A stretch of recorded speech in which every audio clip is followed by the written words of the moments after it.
সিঙ্গাড়া খেতে এসে দোকানের মোবাইল নিয়ে চম্পট দম্পতি। সিসিটিভি ফুটেজ নিয়ে এমনই অভিযোগ তুললেন পানিশালার ব্যবসায়ী। চাঞ্চল্য এলাকায়। বুধবার রাতে ওই ব্যবসায়ী জানান তার নাম সঞ্জীব যাদব। তার মিষ্টির দোকান রায়গঞ্জের শীতগ্রাম গ্রাম পঞ্চায়েতের পানিশালায়। তার অভিযোগ, বুধবার সন্ধ্যায় তার মোবাইল খুঁজে পাচ্ছিলেন না ব্যবসায়ী। পরবর্তীতে নিজের দোকানের সিসিটিভি ফুটেজে তিনি দেখেন এক দম্পতি সন্ধ্যায় তার দোকানে সিঙ্গাড়া খেতে এসেছিলেন। তারাই মোবাইলটি নিয়ে চম্পট দেয়। সেই ফুটেজ নিয়েই এক অধিক রাতে রায়গঞ্জ থানার দ্বারস্থ হন ওই ব্যবসায়ী সঞ্জিত যাদব এ বিষয়ে বলেন,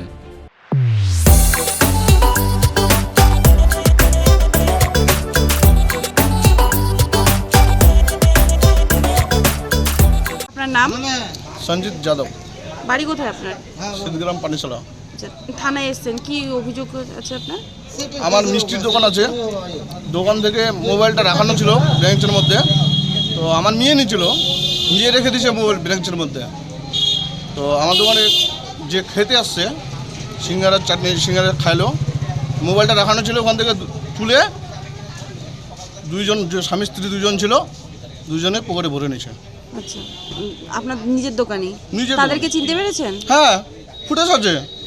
কি নাম জানেন তাদের? না, নাম জানি না। নাম জানা নেই। গাড়ির নাম্বার আছে, এলাকারই লোক নাকি?